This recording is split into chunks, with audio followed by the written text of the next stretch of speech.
Assalamu alaikum. Universal Çarba kanalının kattalıçıları. Buna nazarınızda uşul araşan koy Afgan aralaş. Polukrovka satlat. Kulak 20. Boy 90. İki tiş. Buna birinci kozulu. İki kozulu. Biri erkek, biri urgaçı.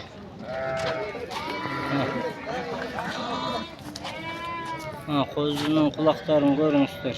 Şey atışlarını.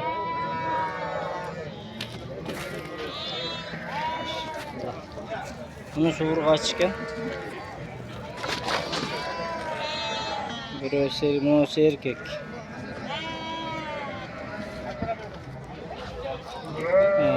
Kimge kızık bolsa bahaсын 100 000 surap atabыз. Kemi bolot, обязательно жакшы эле түшүп беребиз. Сурай бересиздер. Kimge kızık bolsa описанияга номерим калтырам. Çalıp байланышсаңыздар болот. Hazır dagы bir koy көргөзөм. Mına koy. 4 diş. Bu da birinci toğuş. Boyu 88. Buna egiz kozu var. Bir cuma oldu tuğanla. Bunu jatkanı erkek. Bunu urgaçı. Buna kuyruk razres. Boyu 88. Garbanos koy. Garbanos koy. Bunun bazın 120 000 surap atabыз. Bunu da gemi bolot da bizetine түшүп беребиz. Anan mo junu kırkılgan bunun arjağında 1, 2, 3 jatkan 4 başlı.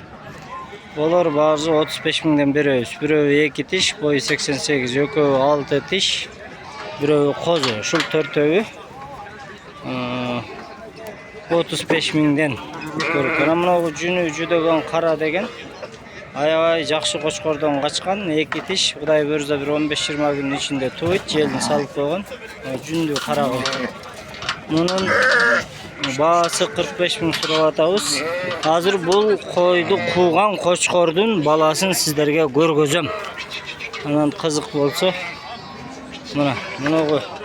Jatkan kozu 3,5 aylık bir avustuk koy. Şunun atasından kaçkan ошол kara koy.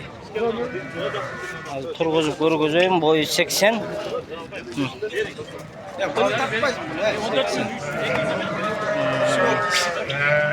Mına moğu kara koy. Mına koyundu kozu da satılap, bunun bazı da 35 000 urgaç. Şu koyların bari satılat. Şu benim nomerime çalıp, buna 2 kozu koçkordağı satılat.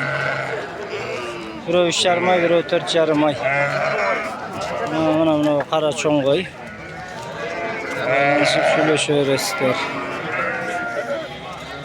Salamatta turunuzlar. Kimge gerek olsa çalıp baylanışınızlar.